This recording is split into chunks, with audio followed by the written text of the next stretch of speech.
성도 여러분, 어떻게 한 주간 평안하셨습니까? 복 있는 사람의 모습인가를 한 번 더 생각해 보는 시간이기를 원합니다. 성도 여러분, 복 있는 사람이란 누구일까라고 하는 것이죠. 우리가 세상을 살아가다 보면 하나님을 믿는다고 하는 것이 단순히 믿음이라고 하는 게 성경을 보고 성경 말씀을 믿고 내가 그것을 증언하고 고백하는 것으로 끝나는 거라며 어쩌면 그것도 쉽지 않지요. 그러나 그렇게 할 수 있을 것 같다라는 생각이 듭니다. 그런데 이 믿음이라는 것, 복 있는 삶이라고 하는 게 우리가 삶 속에서 바라보게 되면 삶과 연관되어진다라고 하는 걸 한번 생각을 해보게 되면 좀 어려워지거든요. 오늘 말씀을 한번 보게 되면 시편 말씀의 시작은 무엇으로 시작이 되는 거 아니? 복 있는 사람은 이렇다라고 먼저 복 있는 사람에 대해서 이야기를 합니다. 그래서 혹자는 말하기를 시편 말씀은 1편서부터 150편까지 있는 이 말씀 가운데 주제를 이야기한다면 이 이야기는 누구의 이야기냐? 복 있는 사람의 이야기입니다 라고도 충분히 말할 수가 있는 그런 이유가 되지요. 우리 주변에서 쉽게 만날 수 있는 사람들이 시편의 주인공들이죠. 우리 다 같이 기억할 수 있지 않습니까? 그런데 시편에서 시작하는 말씀의 시작이 복 있는 사람에 대한 선언이라고 본다면, 자, 예수님께서 공생애를 시작하시고 그러면서 산상수훈 말씀을 전하실 때 마태복음 5장 3절 말씀 잠깐 한번 보시겠습니까? 마태복음 5장 3절 말씀에 보게 되면 이런 구절이 나오죠. 심령이 가난한 자는 복이 있나니 천국이 그들의 것이요. 자, 산상수훈을 시작하신 예수님의 선포의 시작입니다. 우리가 갖고 있는 성경에서는 심령이 가난한 자가 먼저 나오지만 헬라어로 된 원어 성경에서는 뭐가 먼저 시작이 되는 거 아니? 복되도다, 복이 있도다, 이렇게 시작을 합니다. 그러므로 어찌 보게 되면 예수님께서 산상수훈에서 시작했던 말씀도 바로 누구에 대한 얘기는 거 아니? 복 있는 사람에 대한 이야기죠. 시편에서도 복 있는 사람의 이야기를 전하고 예수님께서도 말씀을 하셨을 때 산상수훈의 시작이 복 있는 사람에 대한 선포라고 한다면 성도 여러분, 어떤 생각이 드십니까? 하나님을 믿는 우리들, 하나님의 자녀라고 말하는 우리들은 어떤 인생이 되어야 될까요? 복받는 인생이 되어야 될 줄로 믿습니다. 왜? 성경에서 말씀하시는 게 바로 이 부분이기 때문이죠. 오늘 시편도 분명히 이야기하는 건 뭐냐면 복 있는 자는 이렇다라고 선포하거든요. 예수님께서도 복되도다. 어떤 사람이 복됩니까? 이제 이어지지요. 자, 오늘 한번 시편 말씀을 한번 보면서 도대체 복 있는 사람이라는 게 뭔가, 우리가 너무 피상적으로 생각하고 있는 것만은 아닌가, 좀 더 말씀의 의미를 좀 더 깊게 생각해 보는 시간이 되었으면 좋겠습니다. 자, 시편 말씀의 시작을 한번 열어볼까요? 시편 1편 1절 말씀입니다. 자, 뭐라고 얘기합니까?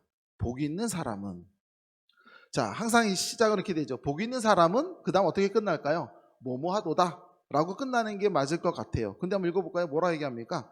악인들의 길을 따르지 아니하고 죄인들의 길에 서지 아니하며 오만한 자들의 자리에 앉지 아니하고 라고 표현되어 있거든요. 사실은요, 많이 놀라운 구절이에요. 왜 놀라운 구절이냐면요, 복 있는 사람은 어떻습니까? 라면 복 있는 사람은 하나님 말씀을 잘 따르고 하나님 뜻대로 행하며 항상 무엇을 하든지 주님의 영광을 위해 살고 이렇게 나가야지 우리가 이야기를 할 때 복된 사람은 그렇게 사는 거구나 라고 쉽게 이해할 수가 있거든요. 근데 시편에서는 뭐라고 얘기했냐면요, 2절에서 분명하게 이야기하는 건 이렇다 저렇다라고 이야기하지 않고 수동형으로 표현하고 있다라는 거예요.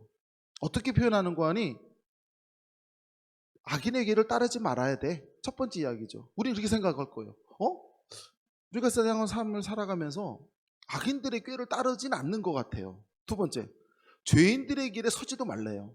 생각을 해보니 우리는 하나님 믿는 사람들이고 사실 죄인들의 길을 서는 사람이 얼마나 있겠습니까? 그렇지 않습니까? 우리 뭐라 얘기합니까? 그래, 두 번째도 해당되지 않는 것 같아요. 또 세 번째 봅니다. 오만한 자들의 자리에 앉지도 말라고 합니다. 물론 오만한 자리가 무슨 자리인지 또 깊게 생각을 해야 되겠지만 이 말씀으로만 놓고 따진다면 시편 1편 1절 모든 말씀의 시작이 되고자 하는 첫 번째 구절은 전체를 아우를 수 있는 굉장한 주제가 담겨 있거든요. 여기서 던져주고 있는 내용은 바로 뭐냐면, 어찌 보게 되면 복 있는 사람이 되는 게 어렵지가 않다라는 거죠. 1장 1절 분명히 이야기하거든요. 그렇게 어렵지가 않다라는 거예요.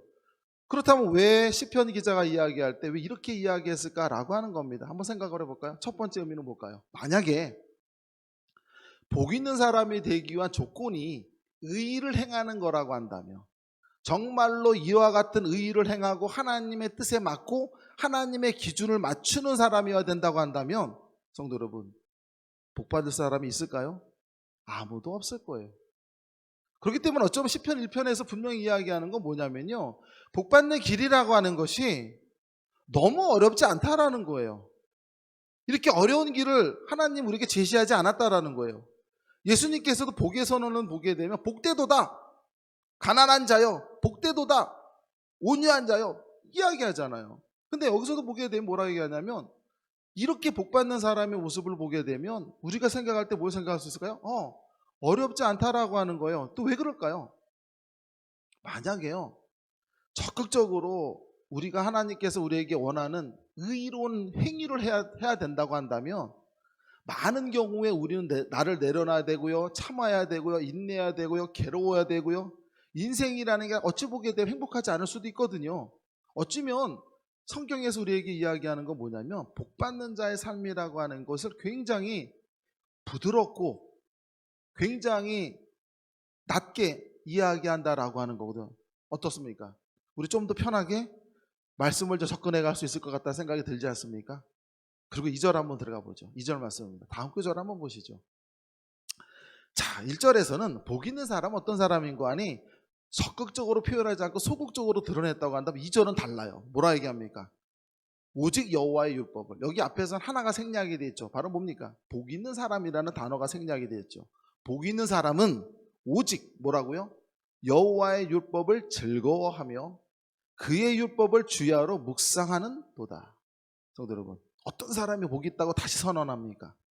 두 가지예요. 첫 번째는 뭐냐면 즐거워하는 자, 두 번째는 뭡니까? 묵상하는 자. 무엇을요? 율법을. 이렇게 되죠. 자, 성도 여러분, 생각을 한번 해보죠. 어려운 말씀일까요? 쉬운 말씀일까요? 우리가 생각할 거예요. 야, 이건 되게 어려울 수도 있지 않습니까?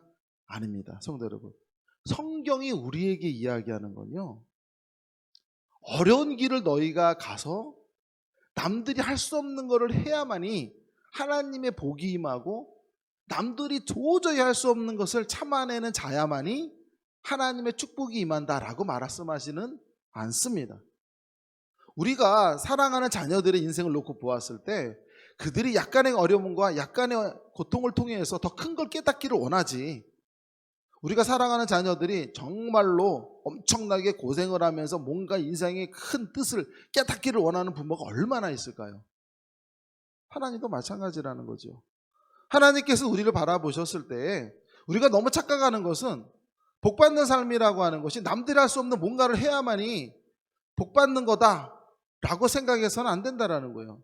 오늘 2절에서도 한번 보게 되면 이 말씀을 보자는 겁니다. 율법을 즐거워한다는 게 도대체 무슨 말인가 먼저 생각해야 되지 않겠습니까? 한번 보지요.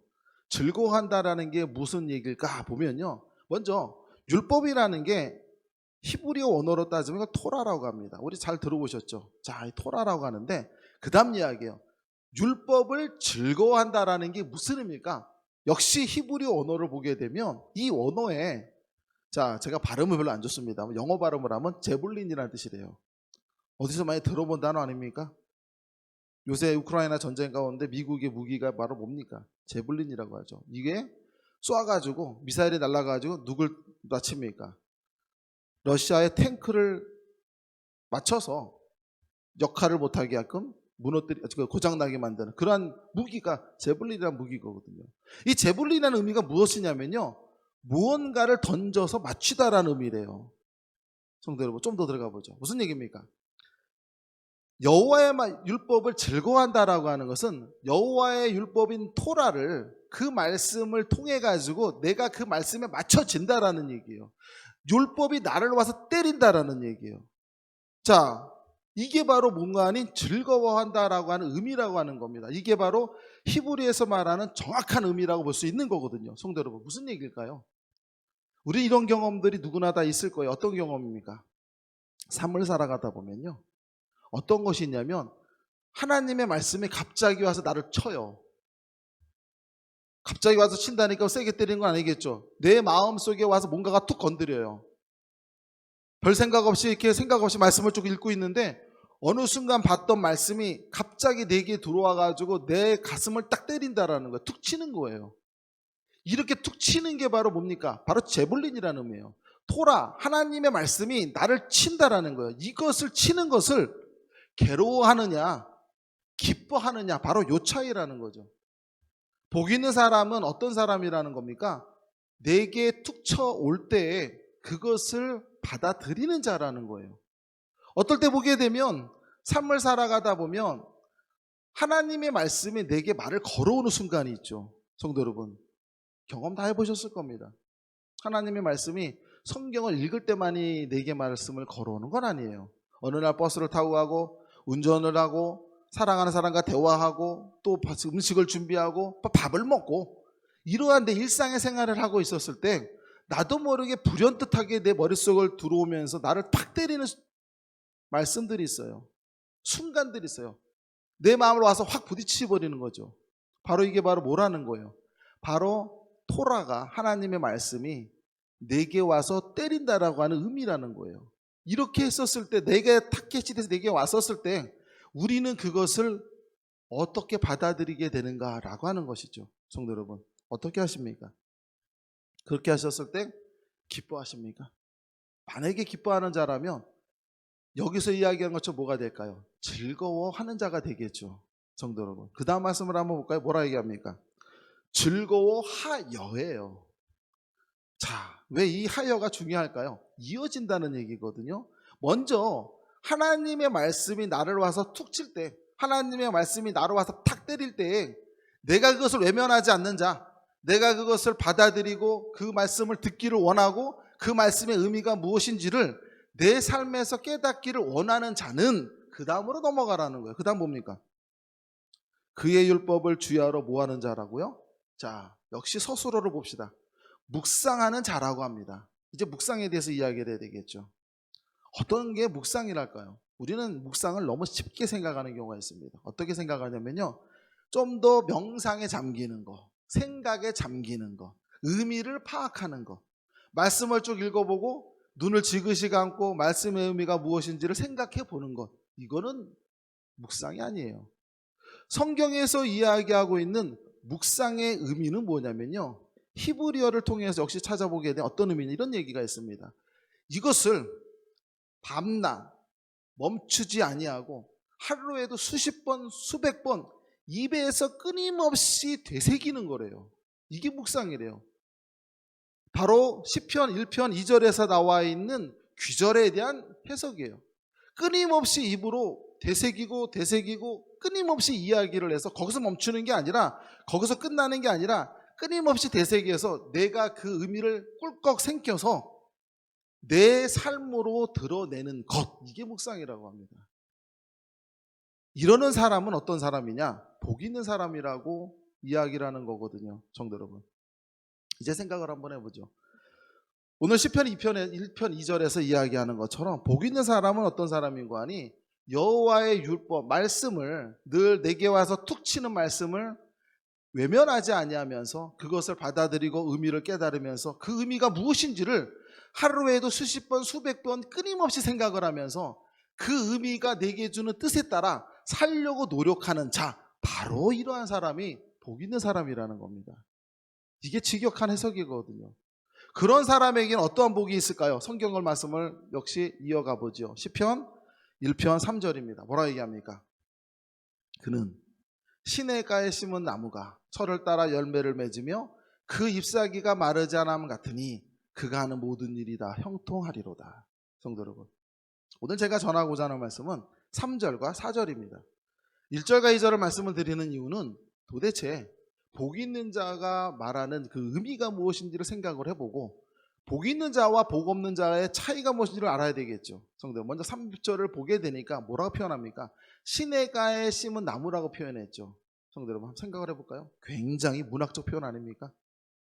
시편을 보게 되면 시문학이라고 하잖아요. 굉장히 이미지화가 잘 되었습니다. 그림 한 폭을 보는 것 같아요. 한번 머릿속에 그려보세요. 시냇가에 심은 나무, 시냇가가 있고 나무가 있으면 얼마나 잘 자라겠습니까? 햇빛도 받고 정말 무성하지 않을까요? 그러한 모습으로 나와 있어요. 근데 여기서 멈춰 있지 않죠? 4절 한번 볼래요? 4절은 나중에 한번 말씀을 찾아보고 4절 잠깐만 보겠습니다. 뭐라 얘기합니까? 바람에 나는 겨와 같대요. 두 가지의 그림이 나와 있습니다. 시편 1편을 보게 되면 그림이 딱 두 개가 떠올라요. 하나는 뭐냐면요, 시냇가에 심겨진 나무가 있고요, 하나는 뭐냐면요, 바람결에 휘날려서 정처 없이 날아다니는 뭐와 같은 모습이 있을까요? 4절에서 얘기하는 것처럼 겨와 같은 모습이 있죠. 그리고요, 시편에는 악인들의 삶은 이와 같이 바람에 나는 겨와 같도다라고 하는 구절이 굉장히 많이 나옵니다. 자, 성도로 이제 한번 보자는 겁니다.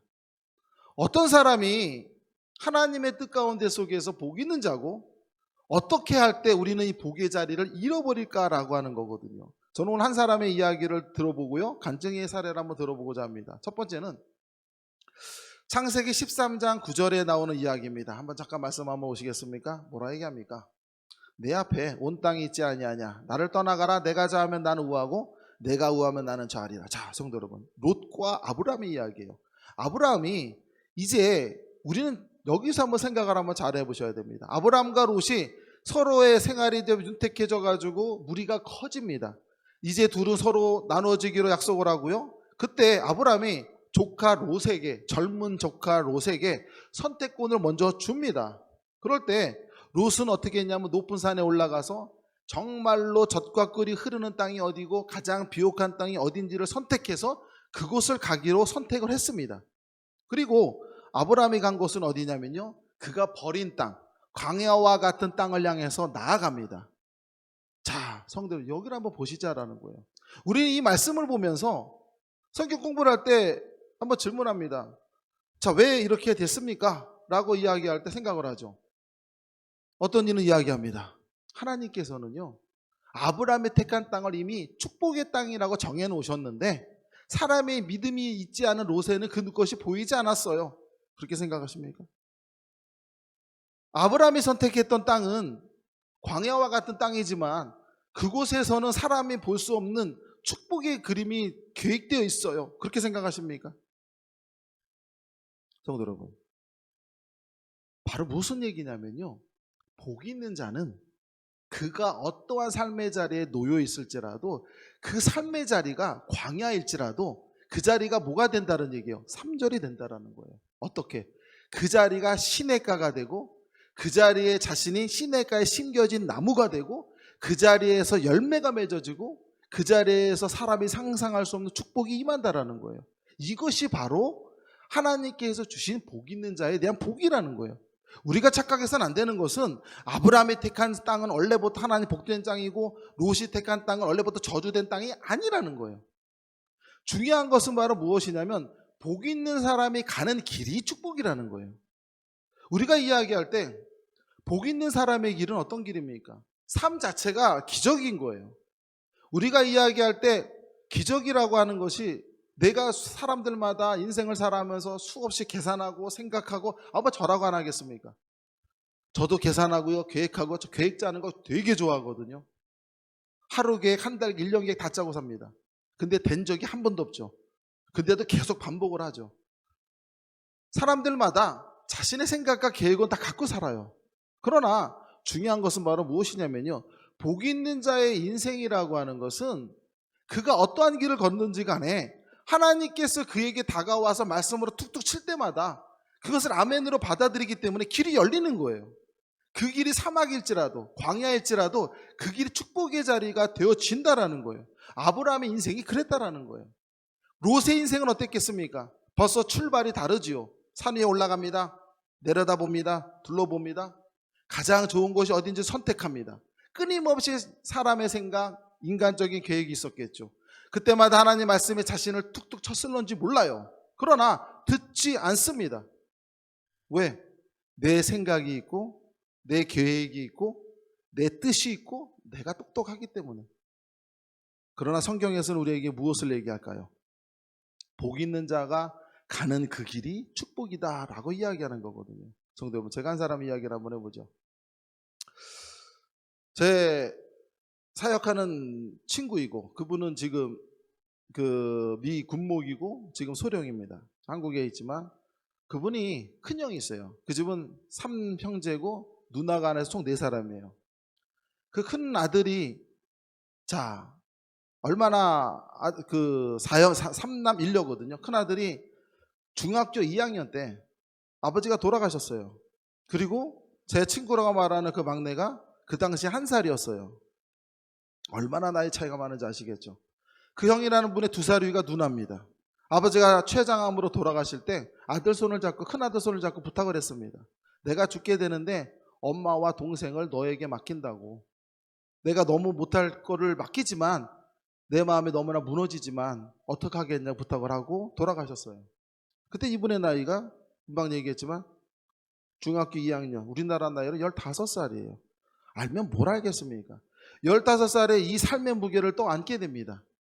그러면서 학교 다니는 것도 다 그만두고 옛날에 제품 공장이라고 하죠. 요새 말로 하면 의류 공장이 되겠네요. 조그만 간의 수공업하는 제품 공장에 들어가서 미싱 C다이로 시작을 해요. 희망이 있습니까? 없지요. 그래서 이 나이에 하나님께 서원 기도를 했답니다. 서원 기도를 어떤 기도를 했냐면 하나님이 정말 살아 계신다면, 하나님이 정말 있다면 우리 가족이 어디 가서 미움받지 않고 사람들한테 천대받지 않고 굶어 죽지 않고 먹고 살게만 해달라고. 그러면 내가 무슨 일이라도 하겠다고. 이 어린아들의 서원 기도예요. 마치 누가 생각이 납니까? 야곱이 그 아비의 집을 떠나서 애굽을 향해서 갈 때 그 기도와 같지 않습니까? 어린아들의 기도였어요. 자, 그런데요, 이렇게 시작을 했던 인생 가운데 자, 삶이 바뀝니다. 어린 나이가 시작을 합니다. 그 마음속에 뭐가 있었을까요? 내가 하나가 쪼개지고 부서지더라도 내 가정을 일으키고 내 가정이 하나님의 은혜 가운데 속에서 좀 더 잘 사는 거 아니죠. 행복하고 멸시당하지 않고 무시당하지 않는 가정이 되었으면 좋겠다라는 마음으로 끊임없이 노력을 했죠. 그렇게 노력을 했는데 20살도 안 된 나이에 그렇게 고생하면서 하는데 야근이란 야근은 다 했답니다. 벌어야 되니까. 죽도록 일만 했는데 일하다 보니까 뭐가 됩니까? 전문가가 됐겠죠. 20살도 안 되는데 굉장히 많이 합니다. 그런데 어느 날 길을 가다가 쓰레기통에 있는 영어 테이프 뭉치를 던져준 걸 보고는 갑자기 생각이 난 게 뭐냐면 영어라도 해야지 라는 생각이 들어서 들고 갔답니다. 툭툭 털어가지고 그 다음부터는 계속해서 귀에다 꽂고 끊임없이 들었대요. 생각도 없이 말 그대로.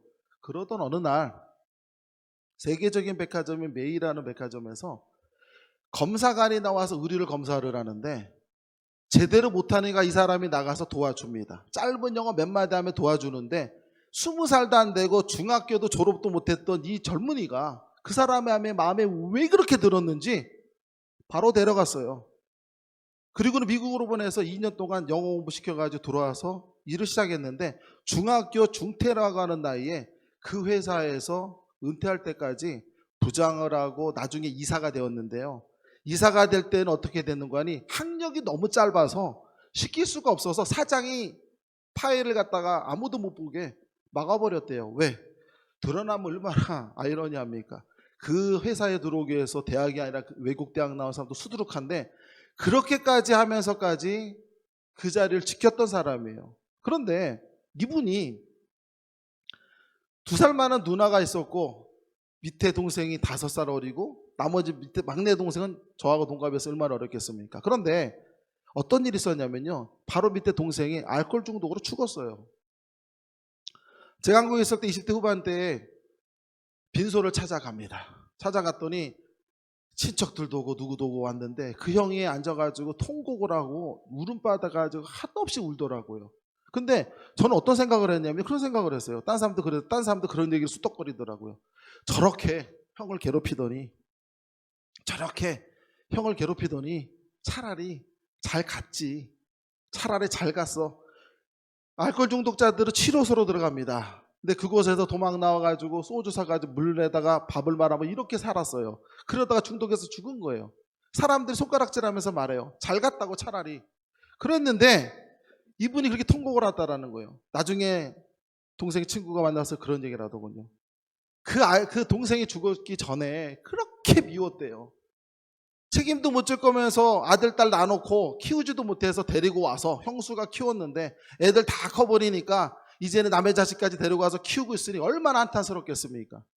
그렇게 미웠고 또 미워서 속으로 욕을 했는데 어느 날 보니까 가버린 거예요. 가버렸는데 자신도 모르게 와서 마음으로 탁 치는 기도가 뭔가 하니 중학교 때 당신이 했던 기도가 떠올랐다라는 거예요. 내가 무슨 일이든 할 테니까 우리 가정을 행복하게 만들어 달라고 하나님께서 만들어 가셨거든요. 자신의 인생이 기적과 같이 풀렸어요. 마음이 와서 툭 친 대로만 했고 자신이 나를 던져버리고 희생하고 당연하게 나는 이렇게 살아야 된다라고 여겼고 그렇게 살아갔던 것 뿐인데 인생을 만들어내고 인생을 풀어낸 게 누군가 하니 하나님이 풀어내신 거거든요. 그렇게 풀어내셨는데 그렇게 해서 2살 많았던 누나 몸도 불편하고 그랬던 누나도 시집도 잘 가서 어쨌든 잘 살고 있고 어쨌든 막내 동생도 목사가 돼가지고 외국에 나가서 설교하러 다니고 어쨌든 지금 군복으로 있고 얼마나 잘 됩니까? 근데 안타깝고 또 안타까운 것은 바로 밑에 동생이 신세 한탄만 하다가 가버린 거예요. 잡아주지 못한 것에 대한 안타까움이 가슴을 내리친 거죠. 그래서 막내한테 그랬답니다. 내게 저놈을 바라볼 때마다 미운 마음과 안타까운 마음이 늘 공존했는데 나는 항상 손잡은 거는 미운 마음 내 생각만 갖고 붙들었다고. 성도 여러분, 무슨 얘기예요? 우리가 생각을 할 때 복 있는 자라고 하는 거는 대단한 걸 말하는 게 아니에요. 우리가 이 땅에 삶을 살면서 착한 일 하루 10번 하고 거짓말 안 하고 뭐하고 정해놓고 살아가는 거 이건 내 기준이잖아요. 도대체 착한 게 뭡니까? 법을 잘 지키면 착한 걸까요? 남에게 피해를 주지 않으면 착한 걸까요? 성경에서 이야기하는 복 있는 사람은 바로 어떤 사람이냐면요. 내 말씀이 너에게 가서 쳤을 때 어떻게 할 거냐라는 거예요. 내 말씀이 너한테 쳤는데 이 말씀을 부여잡는 자냐 외면하는 자의 차이라는 거예요. 부여잡는 사람은 갈등하고 괴로워하고 고민하겠죠. 그러니까 수없이 입으로 되새길 수밖에 없어요. 마음으로 끊임없이 이야기할 수밖에 없어요. 그러는 자가 묵상하는 자라는 거죠. 그러나 반대편에 있는 단어는 뭐겠습니까? 깊지 못한 사람이에요. 얇은 사람, 감정에 치우는 사람, 자기 기분대로만 하는 사람, 자기만 아는 사람. 이런 사람은요, 내게 와서 하나님 말씀을 쳤을 때 감정적으로 해석을 합니다. 기분대로 받아들여요. 내 생각대로 해버려요. 신앙생활이 감정이 돼버리는 거예요. 삶이 감정이 되는 거예요. 이렇게 모든 게 감정으로 돼버리니까 내 기분대로 해버려요. 감정대로 해버린다는 거예요. 왜 그럴까요? 성경은 뭐라고 했는지 한번 보실까요? 사실 이 말씀은 좀 많이 좀 이렇게 충격적일 수도 있습니다. 마태복음 한번 잠깐만 보시죠. 6장 5절입니다. 밑에만 볼게요. 마태복음 6장 5절 조금 내려가면 예수님께서 하신 말씀이 내가 진실로 너희에게 이르노니 뭐라 얘기합니까? 그들은 자기 상을 이미 받았노라. 성도 여러분, 누구에게 한 얘기인지 아시죠? 바리새인들에게 한 얘기예요. 자, 이 말씀은 바로 어떤 얘기냐면요. 어떤 사람이 이런 사람일까요? 왜 감정적으로 할 수 있을까요? 왜 기분대로 할 수 있을까요? 왜 자기 뜻대로만 할 수 있을까요? 인생이 고달프지 않기 때문입니다. 인생이 너무나도 괴롭고 너무나도 고달프면요. 그때 그 큰아들 형의 이야기죠. 그분이 감당해냈기 때문에 동생들이 행복한 거예요. 감당하지 않게 되면 그 동생들은 어떨까요? 그 삶의 무게가 넘어가는 거죠. 다 무너져 버리는 거예요. 어찌 보게 되면 그 막내도 가장 어린 막내로 1살부터 아버지를 못 봤으니 얼마나 어렸을까요? 얘기를 많이 합니다. 되게 철없었다고. 옛날에 학교를 가게 되면 그분의 아들 딸하고 자기하고 나이 차이가 5살밖에 안 나요. 도시락 반찬을 싸주는데 왜 그렇게 걔네들 것만 맛있어 보이는지 굉장히 속상했대요. 정말 미웠다라는 거. 형수도 믿고. 왜? 맨날 나만 차별한다고 생각을 했으니까. 성도 여러분, 정말로 우리가 그런 투정을 할 수 있다라고 하는 건 뭐냐면요, 보호자가 있기 때문이죠. 하나님이 우리를 지켜주시고 하나님이 우리를 보호하시니까, 하나님이 바리새인들의 인생을 지켜주시고 하나님이 우리들의 삶을 지켜주시니까 우리는 그렇게 내 자신을 내세울 수가 있다라는 거예요. 그러니까 주님께서는 뭐라고 얘기합니까? 그들은 이미 그들의 상을 받고 살아가고 있다라는 거예요. 그 남은 것은 뭡니까? 잃어버리는 거예요. 복을 잃어버리고 축복을 잃어버리는 거죠. 그래서 오늘 성경에서 이야기하는 바는 뭡니까? 복이 있는 자와 복을 잃어버리는 자들의 모습을 두 가지로 표현한 거예요. 복을 받는 자는 그들은 시냇가에 심겨진 나무와 같고, 하나님의 복을 잃어버리는 자는 어떻다라는 거예요? 바람결에 휘달리는 겨와 같다라고 표현하고 있는 것 아니겠습니까? 성도 여러분, 이제 우리는 마지막으로 이야기할 수 있는 것이 있겠죠. 바로 무엇입니까? 어떻게 우리 살아가야 될까라고 하는 겁니다. 사랑하는 자녀들에게 공부도 가르치고, 여러 가지 돈 벌 수 있는 방법, 투자의 방법 다 좋습니다. 부자가 되는 방법 뭐 좋아요, 다 좋아요. 그러나 그것이 전부는 아니잖아요. 우리가 이 땅의 삶을 살아가면서 성경에서 이야기해요. 우리가 하나님 믿고 살아가는 사람으로서 어떻게 살아갈 때 복 있는 사람의 모습인지 우리는 성경에서 분명하게 이야기하고 있습니다. 우리가 사랑하는 자녀를 바라봤을 때 그들의 삶 가운데 중요한 순간에 우리는 이야기를 해줍니다. 정말 중요한 이야기를 해주지요. 이 이야기를 그 가슴 속에 툭 쳤을 때 사랑하는 아들과 딸이 그 말씀을 듣고 되새기고 또 되새기고 또 되새겨서 깊게 명상하고 깊게 묵상하는 자는 복의 길을 걸 수밖에 없겠죠. 오늘 본문에서 이야기하는 게 바로 그런 이야기가 아니겠습니까?